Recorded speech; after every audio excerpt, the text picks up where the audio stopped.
کو براہ راست سن رہے تھے.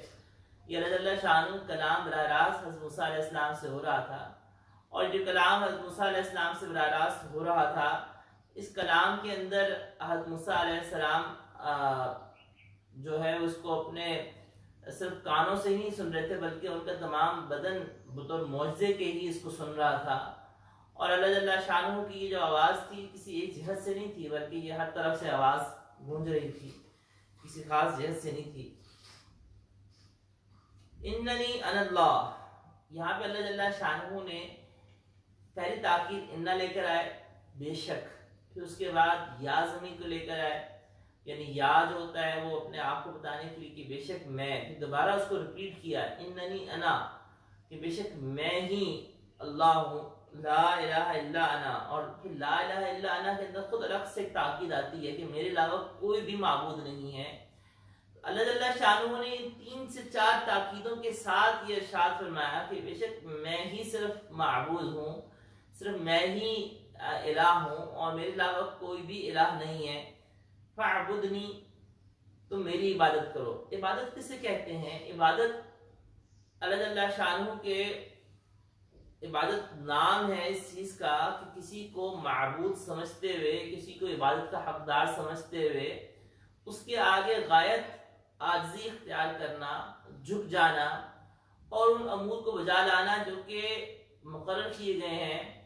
تو یہ عبادت ہے، اور عبادت صرف اور صرف اللہ کی ہے. ایاک نعبد و ایاک نستعین، ہم صرف اللہ آپ ہی کی عبادت کرتے ہیں اور آپ ہی سے مدد مانگتے ہیں. اور چونکہ عبادت کے اندر انسان غایت ایک عاجزی اختیار کرتے ہوئے، انتہائی درجے کی عاجزی اختیار کرتے ہوئے کسی کے آگے جھکتا ہے، اسی لیے حدیث مبارکہ میں دعا کو مخ العبادت کہا گیا، عبادت کا مغز کہا گیا، کیونکہ دعا کے اندر بھی انسان بہت عاجزی کے ساتھ جھکا ہوا ہوتا ہے، بہت عاجزی کے ساتھ پکار رہا ہوتا ہے، بالکل اپنے آپ کو ایک محتاج سمجھتے ہوئے پکار رہا ہوتا ہے. تو اس لیے دعا بھی جو ہے وہ صرف اور صرف اللہ ہی سے کرنا جائز ہے، اور اللہ کے علاوہ کسی اور سے دعا مانگنا درست نہیں ہے،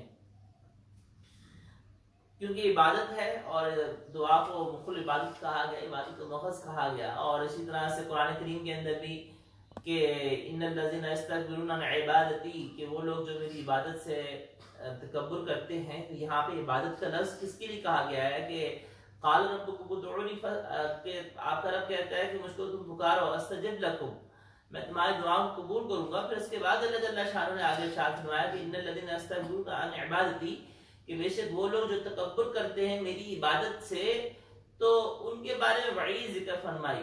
تو وہاں پہ دعا کو عبادت کہا گیا ہے. تو دعا بھی عبادت ہے، کیونکہ غایت عاجزی اختیار کرتے ہوئے انسان جو ہے وہ اللہ جل شانہ کے آگے جھک رہا ہوتا ہے، اللہ جل شانہ کے آگے جھکتے ہوئے اس کو اختیار کر رہا ہوتا ہے.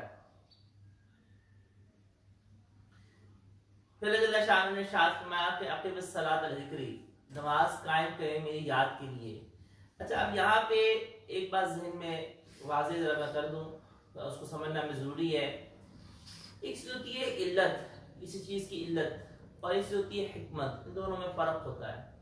شرعی نقطہ نگاہ سے علت اس وجہ کو کہتے ہیں، اس کاز کو کہتے ہیں جس کی وجہ سے شریعت کا کوئی حکم انسان کی طرف متوجہ ہوتا ہے، جس کی وجہ سے اللہ جل شانہ نے جو شریعت میں اللہ جل شانہ نے کوئی حکم دیا ہے، تو اس کی بیس کے پیچھے جو ریزن ہے وہ علت کہلا رہی ہوتی ہے، جس کی وجہ سے اس حکم کو اللہ جل شانہ نے دیا ہوتا ہے. تو وہ علت جو ہوتا ہے، وہ علت کسی بھی حکم کی بیس ہوتی ہے. تو وہ علت نہ ہو تو پھر وہ حکم بھی نہیں رہتا. اس کی مثال ایسے ہے کہ اللہ جل شانہ نے ہمیں سفر کے اندر قصر نماز کرنے کا حکم دیا. اب سفر میں قصر نماز کرنے کا، یعنی 4 رکعت فرض کی بجائے 2 رکعت فرض پڑھنے کا جو حکم ہے، اس کی ریزن کیا ہے؟ اس کی ریزن سفر کی مشقت نہیں ہے، اس کی ریزن خود سفر کی مسافت ہے. اس کی علت جو ہے وہ سفر کی مسافت ہے. چنانچہ جب بھی سفر کی مسافت پائی جائے گی تو انسان کو قصر کرنا ہے، چاہے اس کو راحت کے ساتھ سفر طے ہو رہا ہے، چاہے مشقت کے ساتھ سفر طے ہو رہا ہے. ایک چیز ہوتی ہے حکمت. حکمت کسے کہتے ہیں؟ حکمت اس عقلی دلیل کو کہتے ہیں، اس عقلی لاجک کو کہتے ہیں کہ جو ہم اپنے ذہنوں کو سمجھانے کے لیے کہ اللہ کے اس حکم کے پیچھے ریزن کیا ہے. اور وہ جو حکمت ہوتی ہے، اس حکمت کا تعلق وہ حکمت کی وجہ سے حکم وجود میں نہیں آتا. اس کی میں ایک مثال دینا چاہوں گا. جیسے اللہ جل شانہ نے قرآن کریم میں ارشاد فرمایا کہ یا ایھا الذین آمنوا کتب علیکم الصیام، کہ اے لوگوں جو ایمان لائے ہو، کتب علیکم الصیام، تم پہ روزے فرض کیے گئے، کما کتب علی الذین من قبلکم لعلکم تتقون. اب یہاں پہ اللہ جل شانہ نے روزے کی فرضیت کی جو وجہ بیان فرمائی ہے اور تقوی بیان فرمائی ہے. تقوی یہاں پہ جو وجہ ہے یہ علت شرعیہ نہیں ہے، یہ حکمت ہے کہ روزے کی جو فرضیت ہے اس کو فرض کرنے کی وجہ، اس کے اندر حکمت یہ ہے کہ تاکہ تمہارے اندر تقوی پیدا ہو. اب حکمت میں اور علت میں فرق کیا ہوتا ہے کہ حکمت کے اوپر شریعت کا حکم بیس نہیں کر رہا ہوتا. حکمت صرف وہ عقلی وجہ ہوتی ہے جو کہ اللہ جل شانہ بسا اوقات کسی جگہ پہ خود بیان فرما دیتے ہیں، اور بسا اوقات جو ہیں وہ اس کو ہم نصوص سے، قرآن حدیث کے نصوص سے سمجھتے ہیں کہ اس حکم میں اللہ کی یہ حکمتیں ہیں، لیکن حکمت کی بنیاد کے اوپر تو یہ حکم وجود نہیں رکھتا. یہ تمہید میں اس لیے عرض کر رہا ہوں کہ دیکھیں لعلکم تتقون، اللہ نے ارشاد فرمایا کہ روزے ہم نے اس لیے فرض کیے تاکہ تم متقی بنو. کوئی شخص یہ کہتا ہے کہ میں متقی ہوں، میں بڑا پرہیزگار ہوں، مجھے تقوی حاصل ہے تو مجھے روزے رکھنے کی ضرورت نہیں ہے، تو ہم اسے کہیں گے کہ دیکھو یہ تقوی کو جو حاصل ہونا تھا یہ حکمت ہے، روزے کی فرضیت کی یہ علت نہیں ہے، یہ اس کی ریزن نہیں ہے. اگر یہ علت ہوتی تو پھر تم کہہ سکتے تھے کہ اچھا مجھے تقوی حاصل ہے تو میں روزہ نہیں رکھتا، لیکن یہ حکمت ہے اور حکمت کے اوپر شریعت کا حکم بیس نہیں کرتا. شریعت کا جو حکم ہوتا ہے وہ علت کے اوپر بیس کرتا ہوتا ہے، وہ حکمت پہ بیس نہیں کرتا. اللہ جل شانہ نے اس کی ایک اور مثال میں سمجھ دینا چاہوں گا کہ جیسے کوئی بے دین قسم کا آدمی ہے، کوئی 2 نمبر قسم کا پیر ہو، 2 نمبر قسم کے جس طرح فراڈیے بیٹھے ہوتے ہیں اور وہ نماز بھی نہیں پڑھ رہا. اسے کہا جاتا ہے نماز تم پڑھو، کہتا ہے جناب نماز تو اللہ نے اس لیے فرض کی تھی کہ آخر میں صلاۃ لذکری، نماز اس لیے اللہ نے فرض کی تھی کہ تم میری یاد کے لیے، تو مجھے تو اللہ کی یاد حاصل ہے، میں اللہ کی یاد میں مگن ہوں، میں اللہ کو یاد کر رہا ہوں، تو نماز تو اللہ کی یاد کے لیے ہے، تو مجھے تو اللہ کی یاد حاصل ہے، تو مجھے نماز پڑھنے کی ضرورت نہیں ہے. تو ہم یہاں پہ اس شخص کو کیا کہیں گے کہ جو اللہ کی یاد کا جو حاصل ہو جانا ہے، یہ نماز کی مشروعیت کی، نماز کے فرض کرنے کے اندر یہ حکمت ہے، یہ علت نہیں ہے. یہ نماز کے فرض کرنے کی اللہ جل شانہ نے حکمت ایک بیان فرمائی ہے کہ بھی اس کی حکمت، اس میں نماز کی مشروعیت کے اندر جو بہت ساری حکمتیں ہیں ان میں سے ایک حکمت یہ بھی ہے کہ آخر میں صلاۃ لذکری.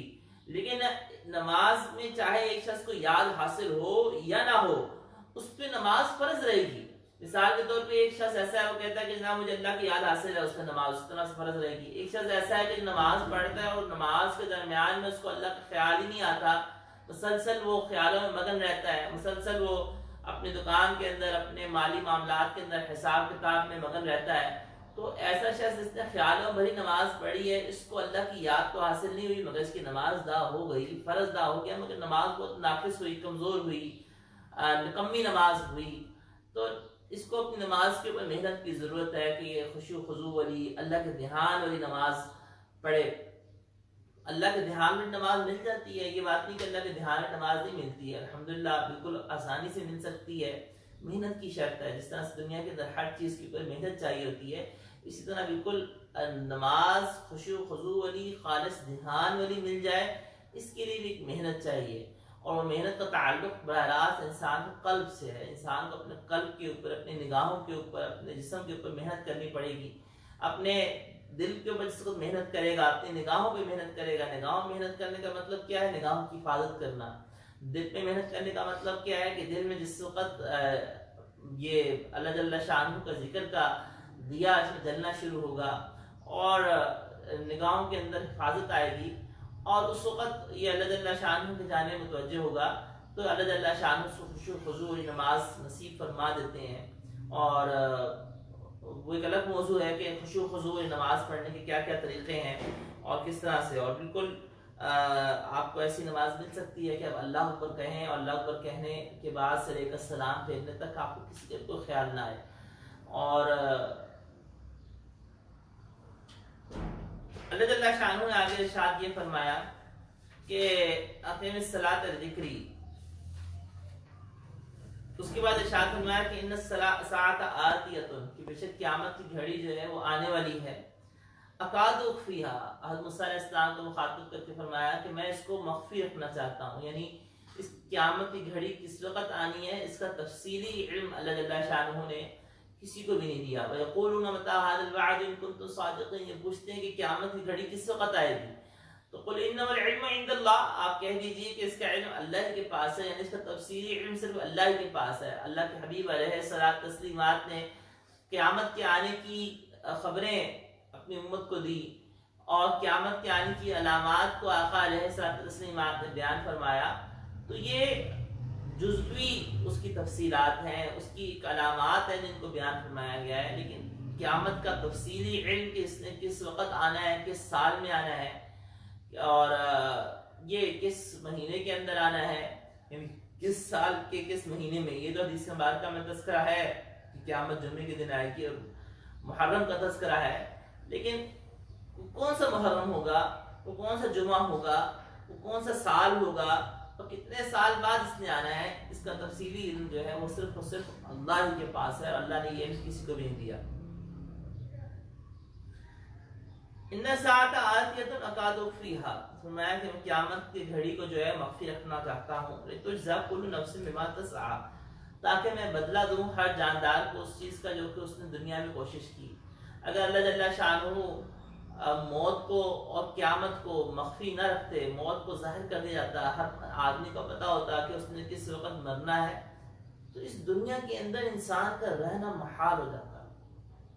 اس دنیا کے اندر انسان زندہ نہ رہ سکتا, کیونکہ کیا ہوتا کہ انسان ظلم کرتا دوسرے انسان کے اوپر کہ اچھا مجھے تو مرنا نہیں ہے, اور جس وقت مرنا نہیں ہے, یعنی بس کو پتا ہے کہ مجھے آج سے 5 سال بعد مرنا ہے, تو وہ پہلے 4 سال خوب ظلم کرتا, خوب گناہ کرتا, خوب عیاشی کرتا, اور پھر آخری سال توبہ کر کے نیک پارسا بن جاتا.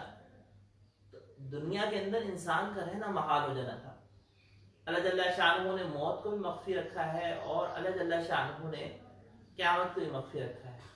موت کے نہ آنے کی ترتیب ہے, دادا کے موجود ہوتے ہوئے پوتا چلا جاتا ہے, شوہر کے موجود ہوتے ہوئے بیوی چل جاتی ہے, بیوی کے موجود ہوتے ہوئے شوہر چلا جاتا ہے, اور باپ کے موجود ہوتے ہوئے اولاد چل جاتی ہے, اولاد کے موجود ہوتے ہوئے باپ چلا جاتا ہے. موت کی کوئی ترتیب نہیں ہے, نہ آنے کوئی وقت مقرر ہے, اور نہ ہی کسی کے علم ہے کس وقت کس کی موت واقع ہو جائے گی. اللہ جل شانہ نے اس کو مخفی کیوں رکھا؟ اگر اللہ جل شانہ جیسے میں نے عرض کیا کہ اس کو ظاہر کر دیتے, بالکل اس طرح سے کہ اللہ جل شانہ قیامت کی گھڑی کو بھی ظاہر کر دیتے, دنیا کے اندر تو انسان فرعون بن جاتا, ہر انسان فرعون بن جاتا, ہر انسان جو ہے وہ اس قدر نڈر ہو جاتا, کیونکہ موت ایک ایسی حقیقت ہے کہ جس کا بڑے سے بڑا دہریہ بھی انکار نہیں کر سکتا. جو شخص اللہ کے وجود کا بھی منکر ہے وہ بھی موت کا منکر نہیں ہو سکتا, کیونکہ موت ایک ایسی حقیقت ہے کہ جو اپنا وجود خود بتلا دیتی ہے کہ اچھا تم جتنی مرضی حفاظت داری کر لو, لیکن جب میرا وقت آئے گا تو آ کر رہے گا. مائیکل جیکسن جو کہ ماضی قریب کے اندر فوت ہوا, اس شخص نے, اس کی اگر آپ تھوڑی سی ہسٹری پڑھیں تو مائیکل جیکسن نے اپنی زندگی کے لیے کہ مجھے کچھ ہو نہ, کوئی بیماری نہ ہو, 50 سے زیادہ ڈاکٹرز کا پورا بورڈ مستقل اس کے اوپر نہ نگرانی میں موجود رہتا تھا, جو ہر ہفتے اس کے ٹیسٹ کر رہے ہوتے تھے, ہر ہفتے اس کو معائنہ کر رہے ہوتے تھے کہ اس کو کوئی بیماری نہ ہو جائے. اور وہ چاہتا کیا تھا کہ مجھے کوئی بیماری نہ ہو تاکہ میں لمبی زندگی جیوں, میں 150 سال تک میں زندہ رہوں. اور اس کا یہ ڈاکٹرز کا کہنا تھا کہ جی ہم پوری کوشش یہ کر رہے ہیں کہ جی اس کو 150 سال کی زندگی یہ جی سکے, اس کی خوراک کو ہم نے اس طرح کنٹرول کیا ہوا ہے, ہم نے اس کے میڈیسنس کو مانیٹر کر رہے ہیں, اس کی بیماری کو مانیٹر کر رہے ہیں کہ اس کو کوئی بیماری نہ ہونے پائے, اور کوئی اس کو کوئی چیز اس کا کچھ نہ ہونے پائے. لیکن جس وقت اللہ کی موت کا وقت آیا اور اللہ جل شانہ نے موت کا وقت مقرر کیا ہوا تھا, تو سارے کے سارے انتظامات دھرے کے دھرے رہ گئے, سارے کے ساری وہ تدابیر اور سارے کے سارے وہ انتظامات سب دھرے کے دھرے رہ گئے. اور جس وقت موت آئی تو موت نے اپنا وجود بتلا دیا کہ موت کیا چیز ہے. اللہ جل شانہ نے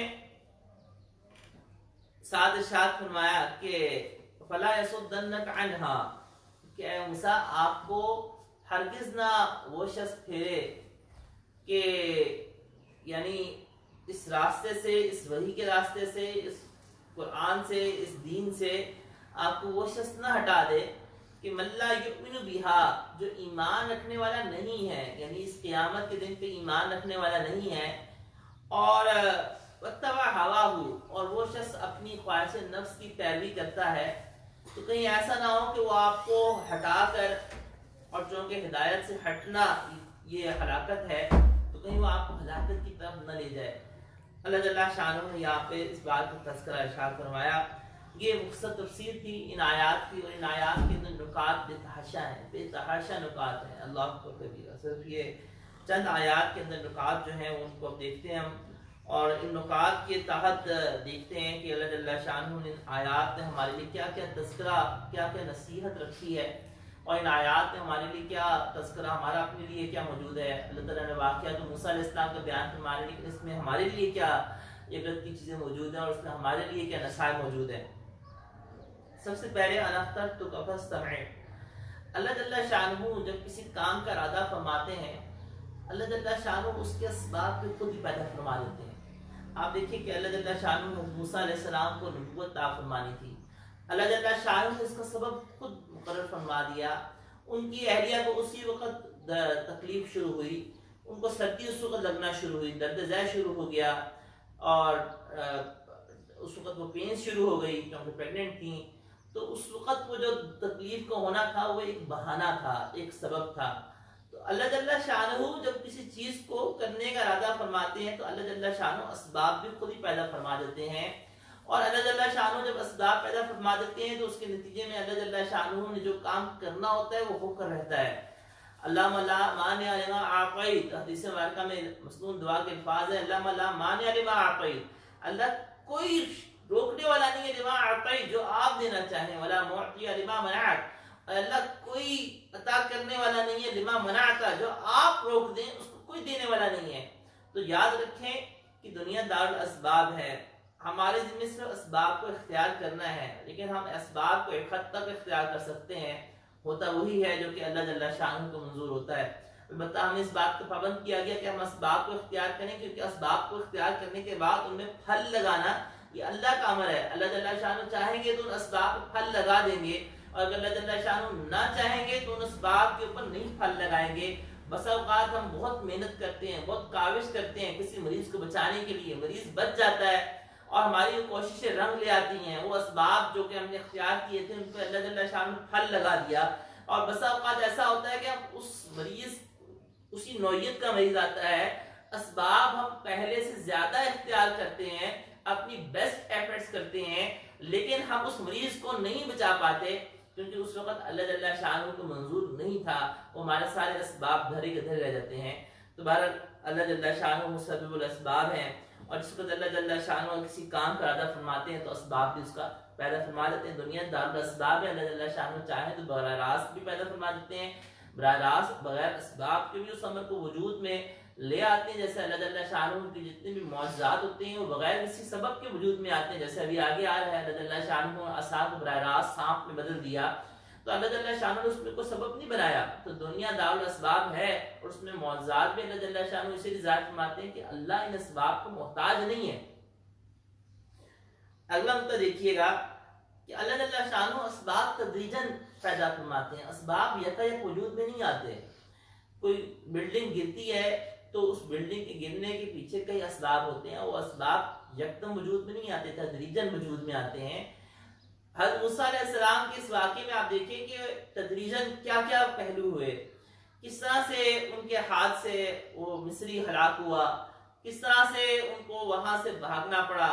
حضرت شعیب علیہ السلام کے پاس آئے، اور شعیب علیہ السلام، یعنی اگر ان کے ہاتھ سے وہ مصری ہلاک نہ ہوتا تو شعیب علیہ السلام کے پاس نہ آتے، وہ شعیب علیہ السلام کے پاس آئے تو وہاں پہ سبب بنا، اور تدریجاً سبب بنا، کس طرح سے انہوں نے ایک نیکی کی، ان کی بچیوں کو آگے بڑھ کے ان کے جانوروں کو پانی پلایا، اور کس طرح سے یہ نیکی کرنا سبب بن گیا ان کی اہلیہ کا نکاح میں آنے کا، اور یہ اہلیہ کا نکاح میں آنا پھر آگے چل کے سبب بنا ان کے لیے نبوت ملنے کا، کہ نبوت اہلیہ تھیں تو ان کو ساتھ لے کر جا رہے تھے، اور ان کو سردی لگی تو ان کی سردی کی اور اس کی تلاش کے اندر آگ کے اندر گئے۔ یہ سب ایک کڑیوں سے کڑیاں ملتی چلی جا رہی ہیں۔ اللہ جل شانہ نے جس وقت جو کام کرنا ہوتا ہے، اللہ جل شانہ کی جو پلاننگ ہوتی ہے وہ سب سے زبردست ہوتی ہے، اور اللہ جل شانہ کا علم کامل ہے، اللہ جل شانہ کا علم ازلی ہے، اللہ جل شانہ کے علم میں قیامت تک ہے کہ کیا کیا، اور قیامت کے بعد بھی کہ کیا کیا کچھ ہونا ہے، کس کس وقت کیا ہونا ہے۔ انسان کا علم ناقص ہے، انسان جلدی گھبرا جاتا ہے۔ اگر آپ تھوڑی دیر کے لیے سوچئے کہ حضرت موسیٰ علیہ السلام کہ اس واقعے کے اندر کہ جس وقت وہ اپنی اہلیہ کے لیے آگ لینے کے لیے گئے ہیں تو اندھیرا ہے، رات کا وقت میں ہے، وہ سفر پہ جا رہے ہیں، بیابان ہے، پاس کوئی اور بندہ نہیں ہے، اور صرف میاں بیوی جو ہے وہ ایک رات کے وقت میں سفر کر رہے ہیں، اور اس کی وجہ میں نے کل عرض کی تھی کہ رات کے وقت سفر کرنے کی وجہ حضرت موسیٰ علیہ السلام کی غیرت تھی کہ حضرت موسیٰ علیہ السلام نے بوجہ غیرت کے اس عام راستے سے ہٹ کر ایک دوسرا راستہ اختیار کیا اور رات کو سے سفر کیا کہ میری اہلیہ کے اوپر کسی کی نگاہ نہ پڑے۔ اس کو ظاہر بات ہے پردے کا کامات نہیں تھے، تو مرد کو غیرت مند ہونا چاہیے، اور یہ غیرت مند ہونا یہ ایک فطرت ہے مرد کے لحاظ سے۔ تو حضرت موسیٰ علیہ السلام نے اسی غیرت کی وجہ سے ہی یہ رات کو سفر کرنا اختیار فرمایا اور عام راستے سے ہٹ کر الگ راستے پہ چلنا شروع ہوئے۔ اگلا نقطہ دیکھیے گا کہ نبوت وحبی ہے، کسبی نہیں ہے۔ وحبی کا مطلب یہ ہے کہ نبوت خالصاً اللہ کی طرف سے ملتی ہے، اس میں کسی کسب کو داخل نہیں، اور اللہ نے نبوت کا دروازہ ہمیشہ ہمیشہ کے لیے بند کر دیا، رسالت کا دروازہ ہمیشہ ہمیشہ کے لیے قیامت تک کے لیے بند کر دیا۔ اللہ نے ارشاد فرمایا کہ وَأَنَا اخْتَرْتُكَ، کہ اے موسیٰ میں نے آپ کو چن لیا۔ اس چننے کا مطلب کیا تھا؟ اس میں نقطہ یہ تھا، اللہ جل شانہ یہ بات بتا رہے ہیں کہ نبوت جو ہے وہ کسبی نہیں ہے، کسی کے اختیار میں نہیں ہے، نبوت وحبی ہے، اور اللہ نے اپنے حبیب علیہ السلام کے اوپر قیامت تک کے لیے نبوت کا دروازہ بند کر دیا، رسالت کا دروازہ بند کر دیا، اور قیامت تک کے لیے کوئی نیا نبی نہیں آ سکتا، نیا کوئی پیدا نہیں ہوگا۔ حضرت عیسیٰ علیہ السلام کی جو نبوت ہے وہ پہلے ہو چکی ہوئی ہے، وہ نبی کرم علیہ السلام کے زمانہ اقدس سے، زمانہ نبوت سے پہلے ان کا زمانہ نبوت گزر چکا ہوا ہے۔ اب نبی کرم علیہ السلام کے دنیا سے تشریف لے جانے کے بعد کوئی، اور آپ علیہ السلام کے بعد کوئی نیا نبی پیدا نہیں ہوگا، کوئی نیا رسول پیدا نہیں ہوگا۔ حضرت عیسیٰ علیہ السلام کی ولادت پہلے ہو چکی ہوئی ہے۔ اگلا نقطہ دیکھیے گا کہ اللہ جل شانہ نے یہاں پہ ارشاد فرمایا کہ فَاسْتَمِعْ لِمَا يُوحَىٰ، کہ آپ متوجہ ہو کر سنیے۔ دیکھیں ایک ہوتا ہے سماع اور ایک ہوتا ہے استماع، دونوں میں فرق ہے۔ سماع کہتے ہیں مطلق سننے کو، آپ سن رہے ہیں لیکن آپ کی توجہ نہیں ہے، آپ کچھ سوچ رہے ہیں، آپ کچھ کر رہے ہیں، کچھ کام کر رہے ہیں، اپنا کام کرتے کرتے بات سن رہے ہیں، یہ سماع ہے، یہ بھی سماع میں آتا ہے۔ استماع کا لفظ جو عربی زبان میں بولا جاتا ہے، استماع کا مطلب کچھ اور ہے، استماع ایک خاص لفظ ہے، اور استماع کے اندر کیا کیا چیزیں آتی ہیں ذرا ہم دیکھتے ہیں۔ وہاں بن منبع جو ہے مشہور تابعی ہیں، وہ بیان فرماتے ہیں کہ استماع کا مطلب یہ ہے، کچھ امور انہوں نے بیان فرمائے، اور کیا امور بیان فرمائے آئیے دیکھتے ہیں، اور اس استماع کی اس تعریف کی روشنی میں ہم تھوڑا سا کچھ اپنے زندگی کا جائزہ لیں گے کئی چیزوں کے اندر۔ استماع کہتے ہیں اس سننے کو کہ جس میں انسان کے اعضاء میں سکون ہے، نمبر ایک۔ نمبر دو، اس کی نگاہیں جھکی ہوئی ہوں، یعنی متوجہ ہوں، اگر بات کرنے والا کوئی شخص سامنے ہے تو اس کی طرف متوجہ ہو، ورنہ نگاہیں اس کی جھکی ہوئی ہوں۔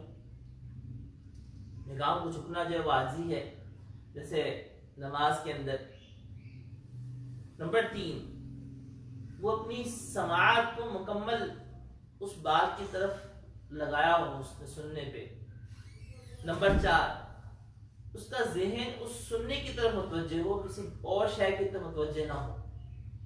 نمبر پانچ، عمل کرنے کا عزم ہو کہ جو وہ بات سن رہا ہے اس نیت سن رہا ہو کہ میں اس پہ عمل بھی کروں گا، صرف محض ایک کان سے سن کے دوسرے کان سے نکالنا نہ ہو، بڑی توجہ سے بات سنی، کہا جی بالکل ٹھیک ہے، اس کے بعد جب عمل کی باری آئی بھی سوچتے ہیں۔ تو استماع کے اندر یہ 5 امور شامل ہیں۔ بات دہرا رہا ہوں، اعضاء کا سکون، نمبر 2 نگاہ کا متوجہ ہونا یا نگاہ کو جھکا لینا جس طرح کا عمل تقاضا کر رہا ہے، اور اسی طرح سے سماعت کو، اپنی سماعت کو متوجہ کرنا اس بات کی طرف، عقل کا حاضر ہونا کہ عقل میں کچھ اور نہ سوچ رہا ہو، ذہن میں کچھ اور نہ خیالات چل رہے ہوں، اور نمبر 5 عمل کرنے کا عزم، یہ 5 چیزیں اجتماع میں ہیں۔ اب اجتماع کے حوالے سے ذرا سنیے، اللہ جل شانہ نے اس آیت میں یہ ارشاد فرمایا کہ وَأَنَا اخْتَرْتُكَ فَاسْتَمِعْ، میں نے آپ کو چن لیا، اور چننے کے بعد سب سے پہلا جو حکم دیا جا رہا ہے فَاسْتَمِعْ لِمَا يُوحَىٰ،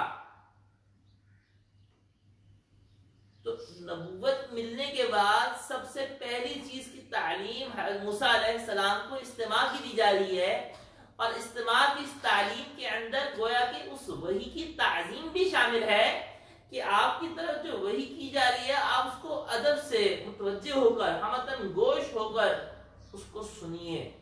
اس میں ہمارے نکات کیا ہے؟ نمبر 1، جتنی بات اہم ہوتی ہے اس کو اتنا ہی متوجہ ہو کر سننا چاہیے، اور سب سے اہم ترین بات، سب سے اہم ترین کلام اللہ کا کلام ہے، اس لیے اللہ نے اپنے کلام کے لیے ارشاد فرمایا قرآن کریم میں اذا قرئ القرآن فاستمعوا له، وہاں پہ اللہ تعالیٰ نے استماع کا لفظ استعمال کیا، فاستمعوا له، کہ جب قرآن کو پڑھا جائے فاستمعوا له، تم ہمتن متوجہ ہو کر اس کو سنو، وانصتوا، اور خاموش رہو۔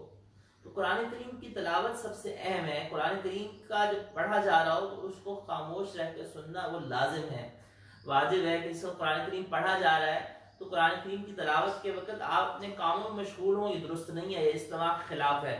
قرآن کریم کے تلاوت کرتے وقت آپ کچھ اور مسلسل سوچ رہے ہیں تو یہ بھی استماع کے خلاف ہے۔ اپنے ذہن کو اپنی طاقت کے وقت بار بار قرآن کریم کی تلاوت کی طرف لگاتے رہیں، بار بار لگاتے رہیں، خیالات آ جائیں تو دوبارہ پھر متوجہ ہو جائیں، پھر خیالات آ جائیں پھر متوجہ ہو جائیں، پھر خیالات آ جائیں پھر قرآن کریم کی طرف متوجہ ہو جائیں۔ اور اس طرح سے نماز کے اندر ہے کہ نگاہوں کو جھکانا یہ نماز کے خوشی و خضوع میں شامل ہے۔ اس طرح سے اعضاء کا سکون، اب ایک آدمی سے جس وقت بات کی جا رہی ہے تو مسلسل وہ ہل رہا ہے، کبھی دائیں ہل رہا ہے، کبھی بائیں ہل رہا ہے، کبھی یوں دیکھ رہا ہے، کبھی بائیں دیکھ رہا ہے، تو یہ استماع کے خلاف ہے۔ کہ اگر کوئی اہم بات دین کی جا رہی ہے تو صحابہ کرام رضوان اللہ علیہ اجمعین جس وقت نبی کرم علیہ الصلوۃ والتسلیمات کی مجلس میں ہوتے تھے تو آپ علیہ السلام کی مجلس میں صحابہ کرام رضوان اللہ علیہ اجمعین اتنے ادب سے وہ بیٹھا کرتے تھے کہ کبوتر اور پرندے ان کے اوپر آ کر بیٹھ جایا کرتے تھے اس گمان کے ساتھ کہ ان پہ اس چیزوں میں حرکت نہیں ہو رہی۔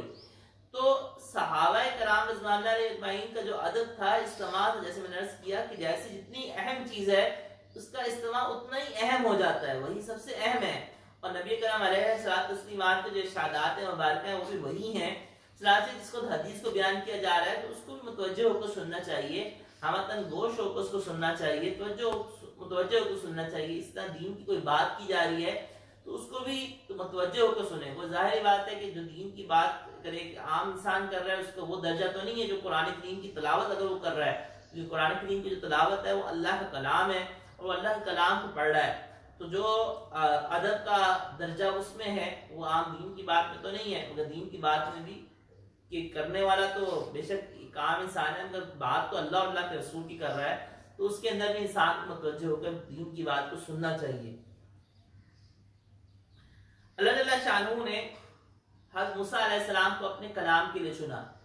اللہ جل شانہ موسیٰ علیہ السلام کو اپنے کلام کے لیے کیوں چنا؟ بعض روایات میں آتا ہے کہ موسیٰ علیہ السلام نے اللہ جل شانہ موسیٰ علیہ السلام سے کہا کہ اے موسیٰ کہ تمہیں پتہ ہے کہ میں نے تمہیں کلام کے لیے کیوں چنا؟ اور ارشاد فرمایا اللہ تعالیٰ نے کہ تمہاری اس عاجزی کی وجہ سے۔ تو اللہ جل شانہ نے عاجزی انہوں نے کس طرح سے کی؟ وہ طاقتور تھے، وہ امین تھے۔ جس وقت طاقتور ہوتے ہوئے کوئی شخص عاجزی کو اختیار کرتا ہے تو اللہ کو وہ عاجزی سب سے زیادہ پسند آتی ہے۔ اللہ جل شانہ نے حضرت موسیٰ علیہ السلام کو جسمانی قوت بہت زیادہ عطا فرمائی ہوئی تھی اور ایک وجاہت ان کو عطا فرمائی ہوئی تھی، جلال تھا، جلال ان کے اندر بہت زیادہ تھا۔ اور ان کے جلال کا اندازہ آپ اس بات سے کریں کہ جس وقت ملک الموت حدیث مبارکہ میں واقع آتا ہے کہ ملک الموت جس وقت ان کی جان نکالنے کے لیے آئے تو اس وقت غصے میں انہوں نے تھپڑ مار دیا، تو اور ملک الموت کو جو غصے کے اندر ان کا ایک جلال تھا تو وہ جلال ایک طبیعت کے لحاظ سے تھا، اور اسی طرح سے جو وہ مصری تھا اس کو ایک مکہ مارا تو ایک مکہ اتنی قوت کا تھا کہ وہ دنیا سے چلا گیا۔ اس کے باوجود ان کا عاجزی کرنا، تو عاجزی ہوتی وہ ہے کہ جب انسان بدلہ لے سکتا ہوتا ہے اور پھر بدلہ نہیں لیتا، وہ بس طاقت ہوتی ہے اور پھر جھک جاتا ہے. تو اصل عاجزی ہوتی وہ ہے. ایک شخص کے پاس اگر کوئی طاقت ہے ہی نہیں اس کا عاجز ہونا ایک الگ بات ہے.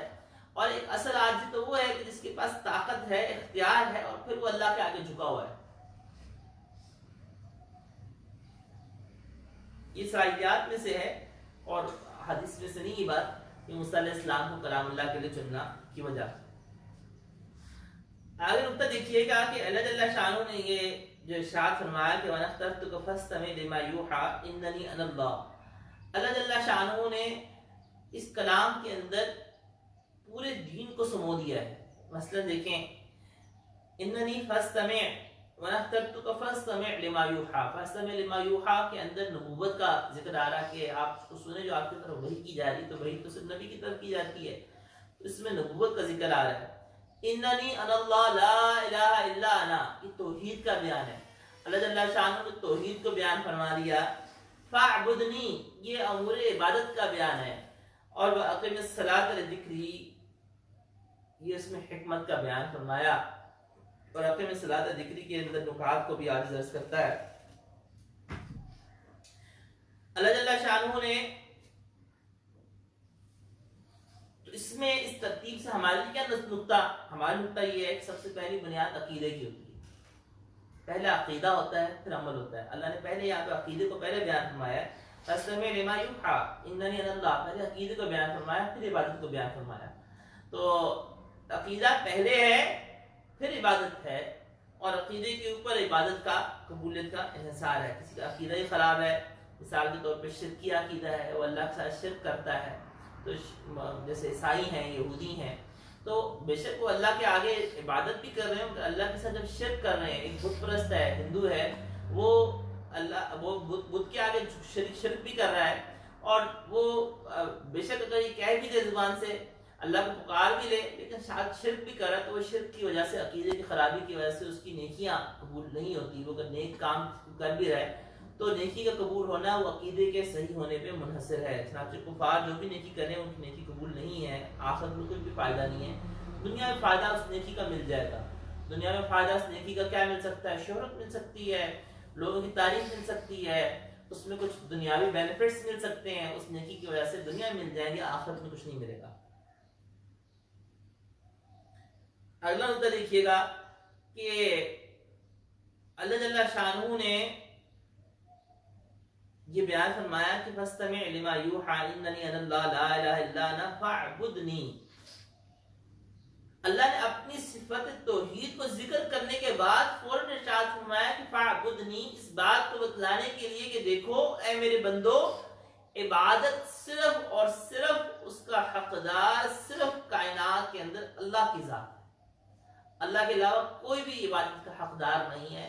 عبادت صرف اور صرف اللہ ہی کی.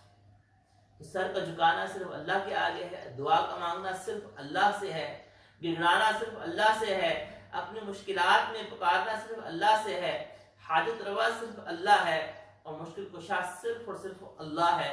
اللہ کے سوا کوئی مشکل کشا نہیں، کوئی بھی تکلیف کو دور کرنے والا نہیں. کیونکہ اللہ جل شانہ نے قرآن کریم میں چیلنج فرمایا کہ امن یجیب المضطر اذا دعا، آپ کہہ دیجیے کون ہے جو بے قرار کی دعا کو سنتا ہے جس وقت کہ وہ صرف پکارے الہ ما اللہ، کیا اللہ کے علاوہ بھی کوئی اور الہ ہے جو یہ کام کرتا ہے؟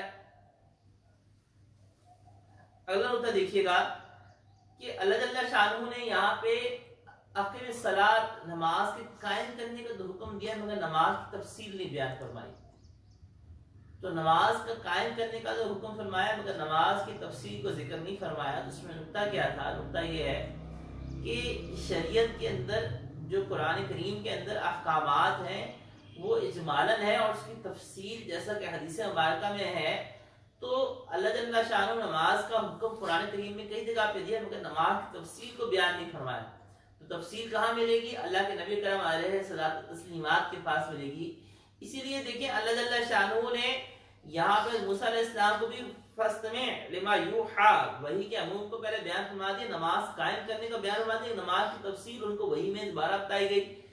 تو نماز جو ہے ہر نبی کے زمانے میں ہر نبی کو نماز دی گئی، مگر نماز کا کوئی ایک رکن دیا گیا. مثلا بعض انبیاء کرام علیہ السلام کی نماز جو تھی وہ صرف رکوع تھی، بعض انبیاء کرام علیہ السلام کی شریعتوں میں نماز صرف اور صرف قیام اور ثنا تھی، بعض انبیاء کرام علیہ السلام کی شریعت کے اندر نماز جو ہے وہ سجدہ تھی، بعض کے اندر مختلف ارکان تھے۔ شریعت محمدی کے اندر اللہ جل شانہ نے جو نماز ہمیں عطا فرمائی ان تمام پچھلی شریعتوں کے مجموعے کے اندر کہ جن کو نماز کی جو حیت دی گئی تھی نماز کے طور پر، اس کو جمع کر دیا گیا اس امت کے اندر، اور اس امت کے اندر جمع کر کے ہمیں نماز کی جو حیت ہے اس میں سارے ارکان شامل ہیں، قیام بھی شامل ہے، اللہ کی ثنا بھی شامل ہے، سجدہ بھی شامل ہے، رکوع بھی شامل ہے، سب ارکان شامل ہیں۔ اگلا نقطہ دیکھیے گا کہ اللہ جل شانہ نے سب سے پہلے اننی انا اللہ، اس کے بعد فاعبدنی واقم الصلاۃ لذکری، عبادت کو ذکر فرمایا تو عقیدہ پہلے آ گیا، پھر عبادت آ گئی، اور عبادت میں بھی سب سے اہم جو ہے وہ نماز ہے کہ اللہ جل شانہ نے عبادت میں سے فاعبدنی پہلے فرمایا کہ تم میری عبادت کرو، اس کے بعد ارشاد فرمایا کہ نماز کو ذکر خاص طور پر فرمایا۔ تو نماز جو ہے وہ دین کے ارکان میں سب سے اہم رکن ہے، اور نماز کو ضیاع کرنا، اسی لیے حدیث میں فرمایا گیا کہ من ترک الصلاۃ متعمدا فقد کفر، کہ جس نے جان بوجھ کے نماز چھوڑی اس نے کافروں والا کام کیا۔ تو جان بوجھ کے جو نماز چھوڑنا ہی تو کفار والا طریقہ ہے، کفار کا کام ہے، ایک مسلمان کی شایان شان نہیں ہے کہ وہ نماز کو قصداً جان بوجھ کے چھوڑ دے۔ اقیم الصلاۃ لذکری، نماز قائم کریں میری یاد کے لیے۔ یہ آیت مبارکہ کے اندر اس صرف دو لفظ ہیں، تین لفظ ہیں، اقیم الصلاۃ لذکری، لیکن یہ تین الفاظ اپنے اندر انہوں نے سمندر کو سمویا ہوا ہے۔ اقیم الصلاۃ لذکری کے مفہوم کے اندر کئی چیزیں شامل ہیں، کئی باتیں شامل ہیں۔ نمبر ایک، نماز قائم کرو میری یاد کے لیے، اور یاد سے مراد اس میں یہ بھی شامل ہے کہ اس طریقے کے مطابق نماز پڑھو جس کا میں نے حکم دیا ہے۔ چنانچہ اللہ کی عبادت اس طریقے سے کی جائے گی جس طریقے کا اللہ نے حکم دیا ہے۔ کوئی شخص اپنے ذہن سے خود طریقہ سوچ لے کہ میں اللہ کو ایسے میں نے منانا ہے اور میں اللہ کو ایسے ایسے کام کر کے مناتا ہوں، تو اللہ کو وہ طریقہ قبول نہیں ہے۔ ایک شخص جو ہے حضرت عمر فاروق رضی اللہ تعالیٰ عنہ ایک راہب کے پاس سے گزرے، وہ سوکھ کے کانٹا ہوا تھا عبادت کر کے، رو پڑے کہ اس کی سارا مجاہدہ، ساری مشقت ضائع گئی اور اس کو آخرت میں کچھ بھی نہیں مل پائے گا۔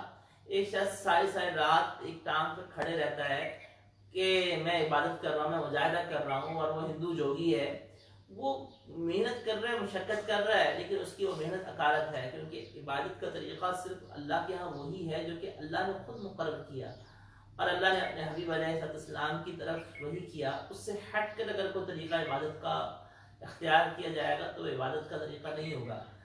اس میں اگلا نقطہ یہ نکلا کہ دین صرف وہی ہے، دین صرف وہی ہے جو اللہ نے مقرر فرمایا ہے، اور جو چیز دین میں نہیں ہے اس کو ہم آج کے زمانے میں دین بنا کے پیش نہیں کر سکتے۔ ایسے ہم کو بدعت کہا جاتا ہے کہ جو دین میں نہیں ہو اور ان کو ہم دین سمجھ کے دین کرنا شروع ہو جائیں، وہ بدعت ہوتے ہیں، اور بدعت سے کبھی اللہ کو قرب نہیں مل سکتا۔ اگلا نقطہ دیکھیے گا کہ اسی اقیم الصلاۃ لذکری کے مفہوم کے اندر اس میں یہ بھی شامل ہے کہ نماز قائم کرو جس وقت کے لذکری، جس وقت تم کو یاد آ جائے۔ یعنی کیا مطلب؟ اس کی تفسیر میں ہم حدیث میں دیکھتے ہیں، حدیث مبارکہ میں آتا ہے، صحیحین کی روایت ہے کہ اذا رقد احدکم عن الصلاۃ، کہ جب تم میں سے کوئی شخص نماز میں سو جائے، یعنی نماز سویا رہ جائے، یا غفل عنہا، یا اس سے غفلت میں کاموں کی مشغولیت میں سے بھول جائے، فَلْيُصَلِّهَا إِذَا ذَكَرَهَا، جیسے ہی اس کو یاد ہے تو فوراً نماز پڑھے۔ یعنی اگر سویا رہ گیا اور نماز قضا ہو گئی ہے، جیسے ہی اٹھا ہے اس کو خیال آیا کہ اچھا نماز میری رہ گئی، تو فوراً اسی وقت نماز پڑھے۔ اور جس طرح سے کوئی شخص کاموں کی مشغولیت میں ایسا ڈوبا کہ اس کو نماز ہی محو ہو گئی، جیسے ہی یاد آیا تو فوراً اسی وقت قضا پڑھے۔ ایک تو اس حدیث مبارکہ سے پتہ چلا کہ قضا کا ثبوت ہے، کہ قضا لازم ذمے میں رہے گی، کیونکہ حدیث مبارکہ میں فرمایا گیا کہ جیسے اس کو یاد آتا ہے تو فوراً اس کو پڑھے۔ یہ نہیں فرمایا کہ توبہ کر لے، توبہ کر کے وہ معاف ہو جائے گی، بلکہ اس کو پڑھنے کا حکم دیا گیا۔ تو قضا جو نماز انسان سے ہو جائے وہ ذمے میں رہتی ہے۔ یہ غلط فہمی آج کل کئی لوگوں میں پیدا ہو رہی ہے کہ جی رمضان کے اندر آخری عشرے کے اندر ایک وہ 4 رکعت پڑھ ساری زندگی قضا نمازیں معاف ہو جاتی ہیں، یا توبہ کر لو تو سارے قضا نمازیں معاف ہو گئی، یا حج کر لو عمرہ کر لو سارے قضا نمازیں معاف ہو گئی. تو قضا نماز کا جو معاف ہونا ہے، قضا نماز ذمے میں وہ رہتی ہے، جو معاف ہوتا ہے اس میں گناہ معاف ہوتا ہے.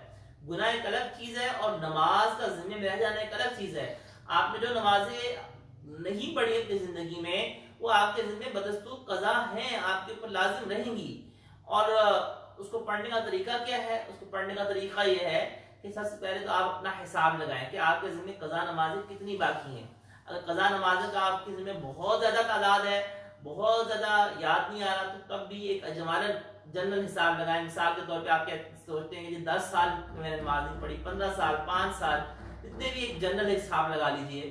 اور اس کے بعد اب آپ کریں یہ کہ ہر نماز کے ساتھ یا تو قضا نماز پڑھنا شروع کر دیں، یا ایک وقت مقرر کر لیں پورے دن کے اندر جس میں آپ کٹھی قضا نماز پڑھنا چاہیں تب بھی پڑھ سکتے ہیں. اور نیت کیا کریں گے قضا نماز پڑھنے کے اندر؟ نیت یہ کریں گے کہ اللہ میرے ذمہ جتنی بھی قضا نمازیں باقی ہیں، مثال کے طور پہ آپ فجر کی قضا نماز پڑھ لگے ہیں تو آپ یہ نیت کریں گے کہ یا اللہ میرے ذمہ جتنے بھی فجر کی قضا نمازیں باقی ہیں میں ان میں سب سے پہلی قضا نماز ادا کر رہا ہوں. اور یوں بھی کہہ سکتے ہیں کہ یا اللہ میں ان میں سب سے آخری قضا نماز پڑھ رہا ہوں. یہ ہر دفعہ آپ نے یہی نیت کرنی ہے. مثلا آپ نے آج فجر کی قضا کی تو آپ نے یہی نیت کی کہ اللہ میرے ذمہ جو جتنی بھی قضا نمازیں باقی تھی ان میں سب سے آخری قضا نماز ادا کر رہا ہوں. پھر اس کے بعد کل دوبارہ آپ نے فجر کی قضا پڑھنے لگے ہیں تو آپ نے یہی کہنا ہے کہ اللہ میرے ذمہ جتنی بھی فجر کی قضا باقی ہیں ان میں سب سے آخری. ہر دفعہ بس اسی طرح سے کہتے جائیں اور لکھتے جائیں کہ اتنی قضا نمازیں میری ہوتی گئی ہیں. اور اس کی وصیت بھی رکھیں، اپنے کسی قریبی کو بتائیں کہ میرے ذمہ اتنی قضا نمازیں باقی ہیں اور اتنی قضا نمازیں میں نے پڑھ لی ہیں اور اتنی میرا اس کا حساب کتاب فلان ڈائری میں لکھا ہوا ہے تاکہ اگر موت آ جائے تو پتہ ہو کہ وہ اتنی نمازیں ادا ہوگی اور اتنی کی باقی رہ گئی. اس کی وہ وصیت میں وہ فدیہ اس کی جانب سے پھر ادا کرے اس کی ورثہ. اور اس کی وصیت انسان کو اپنا دھیان رکھ کے کرنا چاہیے. یہ ایک اہم ترین امور میں سے ہے کہ جو نماز آپ سے ہمارے سے قضا ہوئی ہیں ہمارے ذمے میں ہے ان کی ادائیگی کی فکر کی جائے. یہ رمضان المبارک کے اندر انسان کے اندر نیکی کا جذبہ پیدا ہوتا ہے. اسی رمضان المبارک سے ہی آغاز کر دیجئے. اگر کوئی قضا نمازیں آپ کے ذمے میں باقی ہیں تو ان قضا نمازوں کو ادا کرنا شروع کر دیں. اور قضا نماز جو ہے وہ آپ اس کو جیسے میں نے کہا کہ ہر نماز کے ساتھ بھی پڑھ سکتے ہیں. فجر کے فرض پڑھنے کے بعد قضا نماز پڑھی جا سکتی ہے، نفل نہیں پڑھے جا سکتے فجر کے فرض کے بعد. اس طرح عصر کے فرائض کے بعد فرض ادا کرنے کے بعد نفل نہیں پڑھے جا سکتے، مگر قضا نماز جو پیچھے ذمے میں باقی رہتی ہے وہ پڑھی جا سکتی ہیں. البتہ عصر کے بعد کی تفصیل ہے کہ مکروہ وقت نہ شروع ہو چکا ہو. اگر مکروہ وقت شروع ہو گیا ہے تو پھر آپ قضا نماز نہیں پڑھ سکتے، پھر قضا نماز سے آپ گریز کریں. مکروہ وقت کا مطلب یہ ہوتا ہے کہ اگر سورج کی طرف دیکھا جائے تو دیکھنا ممکن ہو سکے تو یہ مکروہ وقت ہوتا ہے. البتہ اس دن کسی نے اگر عصر کی نماز نہیں پڑھی تو اس دن کی عصر کی نماز تو پڑھ سکتا ہے مگر مکروہ وقت کے اندر قضا نماز نہ پڑھے. اسی طرح کسی کے ذمے اگر سجدہ تلاوت ہے تو سجدہ تلاوت بھی اس کے ذمے میں جیسے اس نے نہیں کیے تھے تو سجدہ تلاوت بھی ذمے میں رہتے ہیں. تو اخر میں صلاۃ ذکری کا دوسرا مفہوم میں یہ بھی شامل ہے کہ جس وقت تمہیں نماز یاد آئے تم نماز کو ادا کرو. اسی طرح سے اخر میں صلاۃ ذکری کے مفہوم میں یہ بھی شامل ہے کہ دیکھو نماز میں سراسر سب کچھ کیا ہے. نماز میں اللہ کی ثنا ہے، حمد ہے، تسبیح ہے، نبی کریم علیہ الصلوۃ والتسلیمات پہ درود شریف ہے، اللہ کی ثنا کا بیان ہے. تو نماز کے اندر سارے کے سارے جو ارکان ہیں سب چیزیں وہ ذکر ہی ہیں، اللہ کا ذکر ہی ہے. تو اللہ جل شان نے فرمایا کہ اقیم الصلاۃ ذکری کہ تم نماز قائم کرو کہ اس میں سب کچھ میرے یاد ہی ہے تو تم میری یاد سے غافل مت ہو اور نماز غفلت والی نماز مت پڑھو بلکہ اللہ کے دھیان میں نماز پڑھو. اور یہ عارض نے عرض کیا کہ دیکھیں یہ حکمت ہے، یہ علت نہیں ہے. اگر آپ کو یہ حکمت حاصل ہوتی ہے اور ہمیں یہ حاصل کرنی ہے، اپنی نماز کے اوپر محنت کرنی ہے، اپنے قلب کے اوپر، اپنی نگاہوں کے اوپر خشوع و خضوع کو پیدا کرنے کے لیے نگاہوں کی حفاظت بنیادی عنصر ہے. جس شخص اپنی نگاہوں کی حفاظت نہیں کرتا اس کو نماز کا خشوع و خضوع حاصل ہونا بہت مشکل ہے. تو نماز کا خشوع و خضوع کا حاصل ہونے میں نگاہوں کی پابندی، رزق حلال اس کا بہت بڑا دخل ہے. ایک شخص کا رزق حلال ہی نہیں ہے. اور اسی طرح سے پاکی ناپاکی کا دھیان رکھنا یہ بھی نماز کے خشوع و خضوع پہ قائم کرنے میں ہے کہ اگر ایک شخص پاکی ناپاکی کا دھیان نہیں رکھتا یا اسی طرح سے اس کا رزق حلال نہیں ہے یا تو یہ سارے امور جو ہیں یہ اثر انداز ہوتے ہیں نماز کے خشوع و خضوع کے اوپر. اسی طرح سے اقیم الصلاۃ ذکری کے اندر یہ بھی شامل ہے کہ نماز قائم کرو لذکری کہ تم اس کے اوپر محافظت کرو. محافظت کا مطلب یہ ہے کہ محافظت کا مطلب یہ ہے کہ تم جو ہے وہ اس کے اوپر اس کا خیال رکھو، یعنی جس وقت ان صلاۃ کانت علی المؤمنین کتاب موقوتا کہ نماز جو ہے وہ مومنین کے اوپر وقت مقررہ پہ فرض کی گئی ہے، تو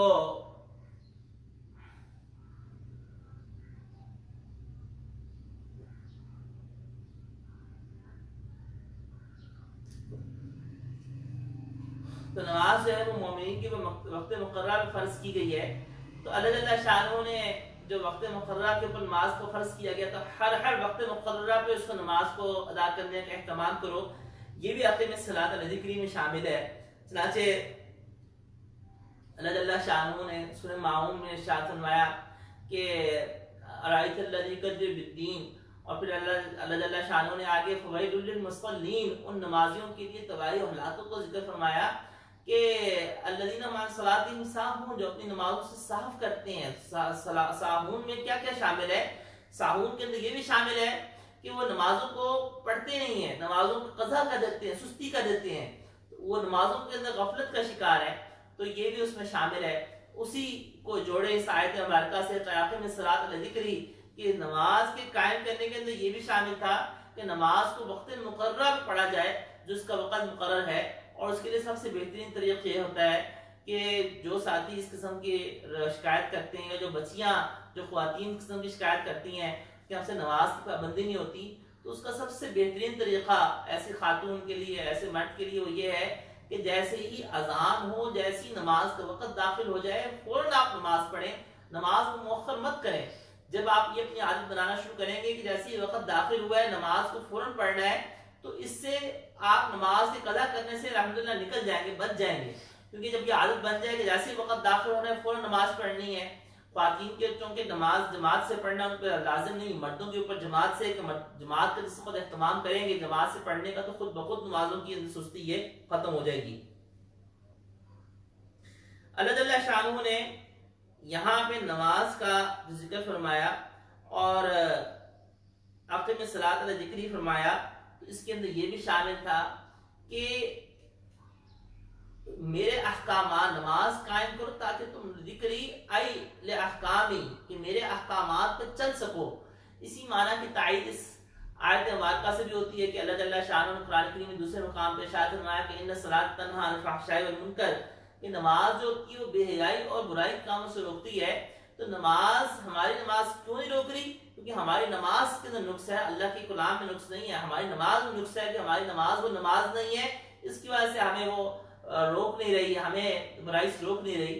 اور جیسا کہ حدیث مبارکہ میں آتا ہے کہ آپ علیہ السلام کے سامنے ایک تذکرہ کیا گیا ایک شخص کا کہ وہ نماز پڑھتا ہے اور چوری بھی کرتا ہے، تو آپ علیہ السلام نے ارشاد فرمایا کہ قریب اس کی نماز کو چوری سے روک دے گی، کہ نماز اگر درست ہے تو وہ نماز جو ہے وہ انسان کو اس گناہ سے واپس پھیر دے گی، بشرطے کہ واقعی نماز ہو۔ تو اقیم الصلاۃ علی ذکری کے اندر یہ بھی شامل ہے کہ نماز قائم کرو لذکری، میرے احکامات پہ چلنے کے لیے، تاکہ تم میرے احکامات پہ قائم ہو سکو، استقامت اختیار کر سکو۔ اسی طرح اقیم الصلاۃ علی ذکری کے اندر اخلاص بھی شامل ہے کہ نماز قائم کرو خالص میرے لیے اور صرف اور صرف اللہ کی رضا کے لیے۔ تو یہ سارے مفہومات جو ہے وہ اقیم الصلاۃ علی ذکری کے اندر شامل ہے، اور ان میں سے ہر مفہوم کے لیے اندر ہمارے لیے تذکرہ موجود ہے، ہماری نصیحت موجود ہے کہ ہمیں خالص اللہ کے لیے نماز پڑھنی ہے، عبادت خالص اللہ کے لیے کرنی ہے، پورے دین کے اوپر چلنا ہے، صرف اور صرف نماز مقصود نہیں بلکہ ذکری تمام احکامات پہ چلنا ہی مقصود ہے۔ اور عبادت صرف نماز روزے کا نام نہیں بلکہ عبادت جو ہے وہ اللہ کے احکامات پہ چلنے کا نام ہے، اور اللہ جل شانہ کے آگے غائب عاجزی اختیار کرتے ہوئے اللہ کے احکامات پہ چلنے کا نام ہے۔ ان الساعۃ آتیۃ کے اندر نکات جو ہے وہ انشاءاللہ کل تذکرہ انشاءاللہ کریں گے، اور آج ہمارا ٹائم پورا ہو چکا ہوا ہے، تو انشاءاللہ اب کل کا درس میں جو ہے وہ اس پہ گفتگو ہوگی۔ وآخر دعوانا الحمدللہ رب العالمین۔